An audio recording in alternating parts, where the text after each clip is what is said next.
Glória a Deus. Boa noite, queridos. Graça e paz.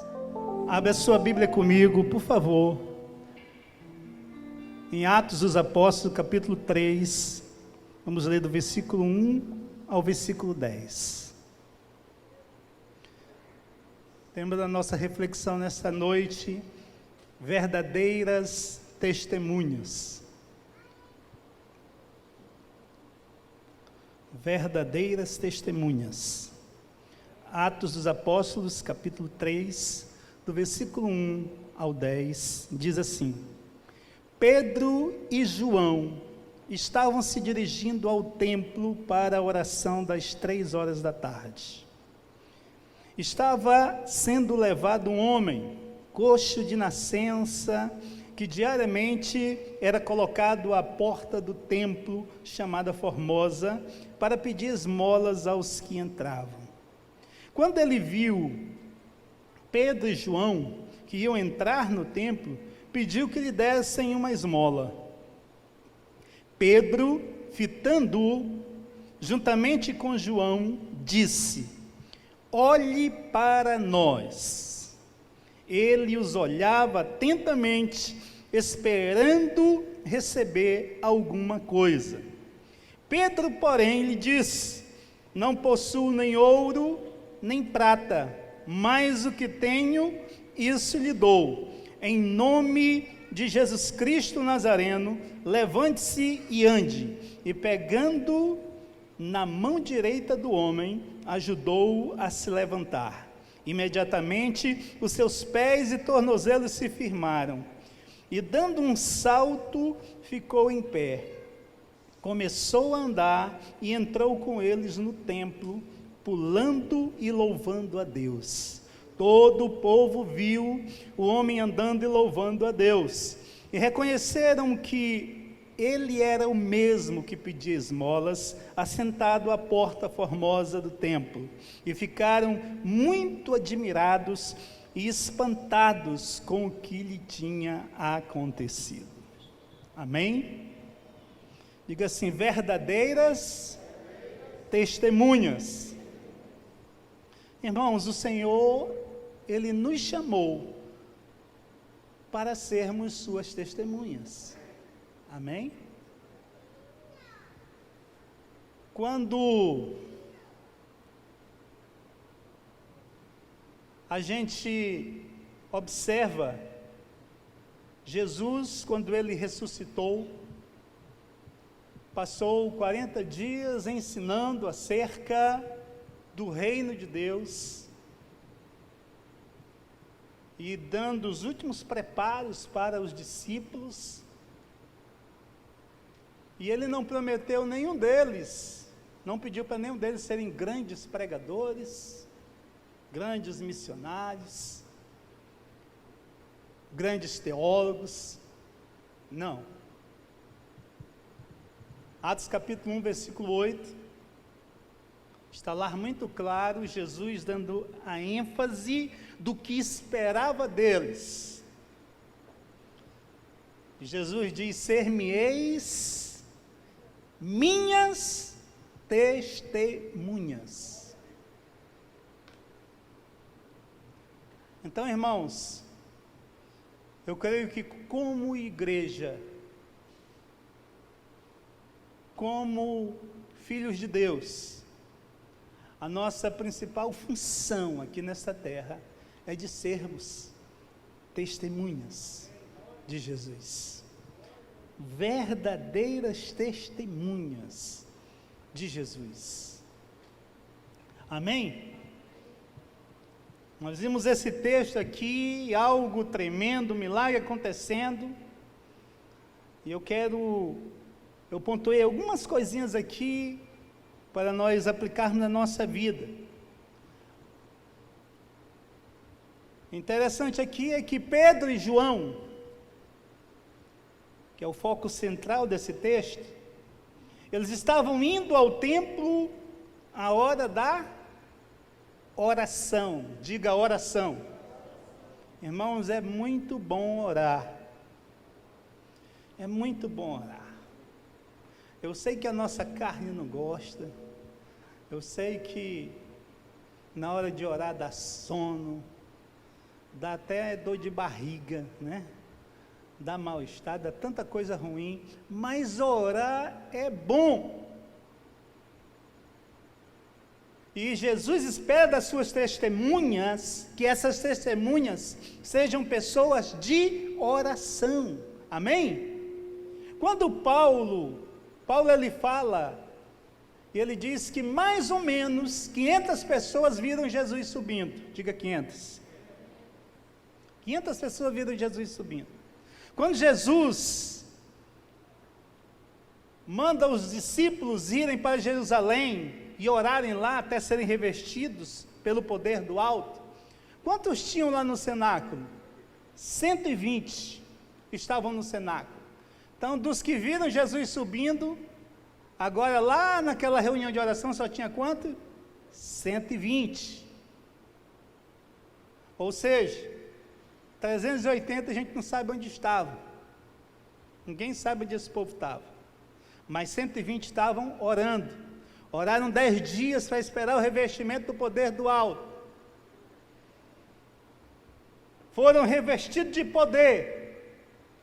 E agora aqui, irmãos, na oração das 3 horas da tarde, também a gente não sabe cadê os 120, mas 2 estavam indo para a oração. Então olha como a oração ela vai filtrando. Olha a peneira que passou aqui. Pedro e João, eles têm uma atitude de como alguém que quer mais de Deus. Mais, eu quero mais, eles querem mais. Eles tinham orado vários dias para receber o Espírito Santo, mas eles queriam mais.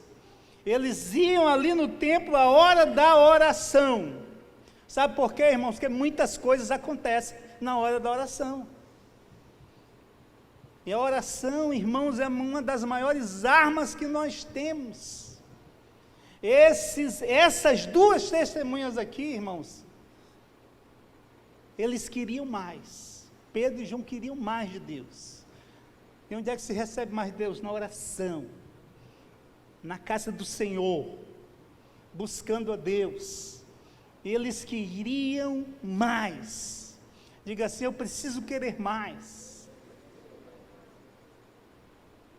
Como é que está a nossa vida de oração? Esses homens estavam indo para o templo. Olhando esse contexto aqui, eu pensei, esses 2 verdadeiramente são testemunhas, porque eles querem orar, eles aprenderam, sabe com quem orar? Com Jesus, eles sempre estavam com Jesus orando. Jesus ia para os desertos, Jesus ia para o Getsemane, Jesus fazia vigília, eles estavam juntos, Pedro, Tiago e João. Eu não sei onde estava Tiago aqui nessa hora, mas Pedro e João estavam indo orar.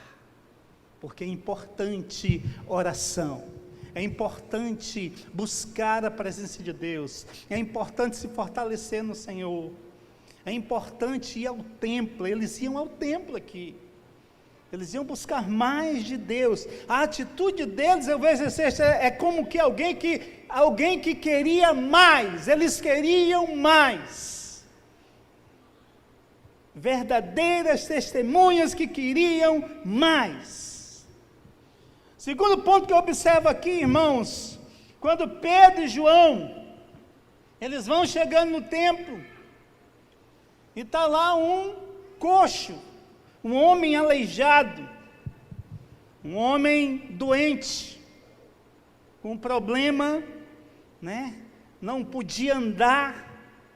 E Pedro e João ali, quando ele olha para Pedro e João, e Pedro olha nesse homem, e Pedro diz uma frase tremenda, que ele diz: olha para nós. Repita comigo, diga assim: olha para nós. Diga de novo: olha para nós. O coxo, ele olha para Pedro e João, porque Pedro e João estão dizendo assim, Pedro está dizendo: olha para nós. Agora presta atenção. Será que nós temos essa autoridade na nossa vida, para expressarmos essa frase: olha para nós. Irmãos, esse coxo, ele é a figura do mundo. Esse coxo é a figura do mundo que vive em trevas. Esse coxo, ele é a figura do mundo que não consegue andar em direção a Deus. Esse coxo é a figura do mundo que não consegue contemplar Deus, que não conhece Deus, que não tem intimidade com Deus. Um mundo que até sabe que existe um templo, que sabe que existe um povo que louva a Deus, um povo que ora a Deus, mas ele não conhece nada de Deus. Esse coxo é uma figura do mundo longe, sem atitude, sem nenhuma ação em relação a Deus. Mas Pedro olha para esse coxo, como se olhasse para o mundo, e diz assim: olha para nós. E a pergunta que eu faço nessa noite é o seguinte: nós temos a autoridade de olhar para o mundo que está lá fora, e dizer para o mundo olhar para nós? Olha para nós, olha para a nossa vida, olha para as nossas atitudes, olha para a unção que está na nossa vida, olha para o poder de Deus que está na nossa vida. Nós temos autoridade para dizer isso, queridos? Será que nós temos autoridade para dizer para o nosso vizinho olhar para a nossa vida? Será que nós temos autoridade para dizer para o nosso colega de trabalho: olha para a minha atitude aqui? Pedro e João é a figura da igreja revestida de poder. Pedro e João chegam diante daquele coxo e pede para ele olhar para eles. Olha para nós. Será, irmãos, que nós podemos dizer para o mundo que está vivendo numa corrupção, que está vivendo nas trevas, que está vivendo totalmente sem luz, longe de Deus, que não conhece nada de Deus, nós temos autoridade para dizer para o mundo olhar para nós?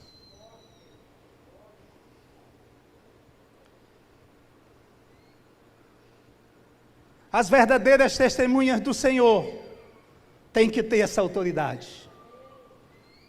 Pedro tinha essa autoridade, João tinha essa autoridade, a igreja primitiva tinha essa autoridade. Olha para nós, olha para nós, irmãos. Em outras palavras, Pedro estava dizendo assim: olha para nós, que você vai ver Deus. Será que as pessoas verão Deus na nossa vida, amados? Será que as pessoas que estão lá no mundo, perdido, podem olhar para nós e contemplar a grande luz de Deus? Porque Jesus disse: vós sois a luz do mundo. Vós sois o sal da terra. Vocês serão minhas testemunhas. Aonde quer que vocês estejam, a vida de vocês vai refletir a minha glória. Aleluia! E um outro ponto interessante aqui, é que o coxo olhou para eles. O coxo olhou para eles. E quando o coxo olhou para eles, o texto diz: ele esperou receber deles alguma coisa. Irmãos, o mundo olha para mim, olha para você. E mesmo na ignorância espiritual que ele vive, mesmo não conhecendo Deus, Preste atenção. Mesmo não sabendo nada das coisas espirituais, o mundo olha para mim, olha para você, como o coxo aqui olhou para Pedro, Tiago e João. E o texto diz que ele esperou receber alguma coisa, receber deles alguma coisa. Sabe o que é que o texto está dizendo? É que ele teve esperança ali de receber algo da parte, algo deles. Irmão, sabe qual é a aplicação que eu estou vendo aqui? É que o mundo olha para a igreja, olha para você e olha para mim, e ela espera, ela tem esperança. Ela sabe que o caráter da igreja é diferente. Ela sabe que existe algo que ela não sabe chamar. Ela fala de energia positiva, eles falam tantas outras coisas, mas não sabem dizer que é a unção de Deus que há na igreja. Eles sabem que há algo na igreja, eles sabem que há luz na igreja, eles têm esperança na igreja, irmãos. O mundo olha para a igreja diferente, espera receber alguma coisa da igreja. Meu irmão, eu quero que você entenda nessa noite que há uma unção e um poder de Deus sobre a sua vida, porque você é igreja, porque você é testemunha do Senhor. Aleluia, louvado seja Deus. E esse poder que há na tua vida não há em lugar nenhum. Irmãos, esse coxo não viu o que havia neles. Ele não via em ninguém de Roma, não via nas autoridades de Roma, não via. Sabe por quê? Porque a unção que havia neles era diferente. A prova é tanto que o que ele vai receber de Deus através desses homens muda a vida dele completamente. O que ele recebe desses homens, ele não pode receber do governo romano, ele não pode receber de nenhum religioso que criticava Jesus na época, ele não pode receber de nenhuma outra fonte, porque o que tinha neles era uma unção poderosa. Essa mesma unção há na tua vida e há na minha vida. O mundo olha para você com esperança, o mundo olha para você e vê Deus em você. O texto diz que ele olhou e esperou receber alguma coisa. Irmãos, o que está acontecendo no Brasil hoje, essa corrupção, essa crise de liderança, essa crise política, ninguém sabe quem é que manda. Uma coisa eu sei, Deus continua no comando. E o mundo espera de você, igreja. O mundo olha para você esperando receber alguma coisa de você. O mundo espera receber algo que há em você, que não há em nenhum outro lugar. Não há. A unção que há na igreja, a autoridade que há na igreja. Quando eu falo igreja, é igreja universal, global. Amém?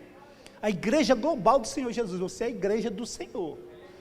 Pedro e João aqui representam a igreja que foi revestida, a igreja que recebeu o poder, a igreja que tem uma unção diferenciada.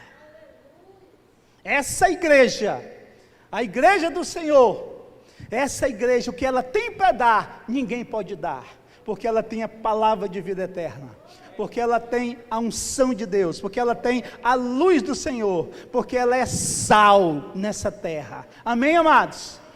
Assim é a tua vida, querido. Olha, irmãos, o mundo olha para você esperando receber alguma coisa. Acredite nisso. Acredite nisso. Acredite quando você vê nesse texto aqui, Pedro e João é você e eu. Somos nós que recebemos algo diferenciado de Deus. A palavra que nós temos, ninguém mais tem. A unção que nós temos, ninguém mais tem. Um mágico viu Paulo sendo usado através da palavra, e disse: quanto é que eu pago por isso aí? Paulo disse: isso aqui não é pago não, meu irmão, isso aqui é vida com Deus. Amém? é vida com Deus. Você é testemunha do Senhor Jesus. Eu sou testemunha do Senhor Jesus. Agora preste atenção no que eu vou te dizer. Nós só podemos dar aquilo que nós temos. Pedro e João aqui só podiam dar o que eles tinham. Você não pode dar aquilo que você não tem. O que eu quero dizer com isso, queridos, é que a fonte que é Deus, a fonte que é o Senhor na nossa vida, é uma fonte inesgotável. E essa fonte está à sua disposição. Vamos nos achegar nessa fonte. É a mesma fonte de Tiago, de Pedro e João aqui nesse texto. É o Senhor. Eles chegam em nome do Senhor. Eles chegam usando a autoridade do Senhor. Eles dão o que eles receberam de Deus. Você só pode dar aquilo que você tem. Amém? Diga, eu só posso dar aquilo que eu tenho. Aleluia, louvado seja Deus. Uma outra lição que eu aprendo aqui nesse texto, irmãos. Deus usou ali, Pedro ministrou, o paralítico levantou, andou, pulou, glorificou a Deus, foi curado e salvo. Agora presta atenção, uma lição tremenda que nós podemos aprender aqui ainda nesse texto.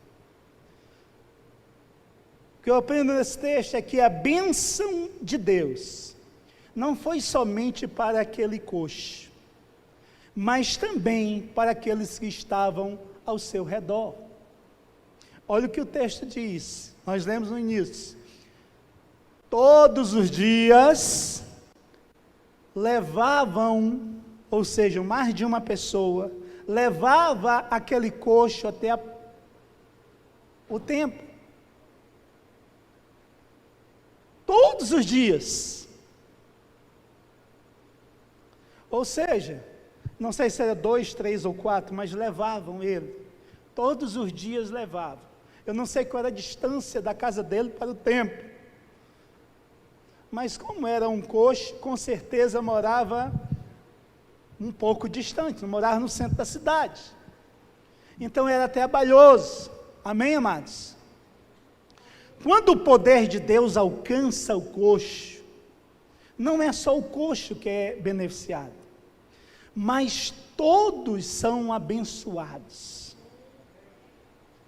Eu sinceramente, eu não sei quem glorificava mais a Deus aqui, se era o coxo, ou se eram os que carregavam o coxo, que não iam precisar carregar mais nunca. Eles não precisavam carregar mais nunca aquele coxo. Irmãos, é do mesmo jeito na nossa vida. Deus me abençoa para que outros sejam abençoados ao meu redor. Olha, irmãos, eu fico prestando atenção, nós temos aqui um projeto Partindo do Pão. Partindo do Pão é um projeto de cestas básicas. Então, alguém que chega com necessidade na célula, na igreja, precisa de uma cesta básica, a igreja ou a célula abençoa aquela vida. E eu vejo, irmão, na vida de alguns abençoando, dando aquilo que necessitam, e quando demora um pouquinho, as pessoas são abençoadas, Deus começa a abrir portas, Deus começa a abençoar e prosperar aquela pessoa, e aquela pessoa ela já vai vir contribuir para o Partindo do Pão, já para abençoar outros, e assim sucessivamente. Deus te abençoa para que outros sejam abençoados. A bênção do Senhor, ela é coletiva. A bênção do Senhor não é egoísta, não é totalmente individual. Quando Ele me abençoa, irmãos, Ele está abençoando aqueles que estão ao meu redor. Amém, amados? Assim Deus quer fazer na sua vida. E a última lição que eu aprendo nesse texto aqui, que você se coloque em pé, é que quando o poder de Deus se manifesta, o nome do Senhor é glorificado. O nome do Senhor foi glorificado naquele templo, naquela igreja. O nome do Senhor foi glorificado pelos ímpios. O nome do Senhor foi glorificado pelos religiosos. Todos ficaram espantados. Meu irmão, todos vão ficar espantados pelo seu testemunho. Todos vão ficar espantados pelo que Deus vai fazer através da sua vida. Onde você chegar, as pessoas ficarão espantadas. Por quê? Porque a glória do Senhor está sobre a sua vida. A glória do Senhor estava sobre João, Pedro e João aqui. O poder de Deus se manifestou. Eles eram as testemunhas de Jesus. Você é testemunha de Jesus. E o poder de Deus vai se manifestar através da sua vida. Pode acreditar nisso. Em nome de Jesus. Amém, amados? Você pode dar um aplauso ao Senhor por isso?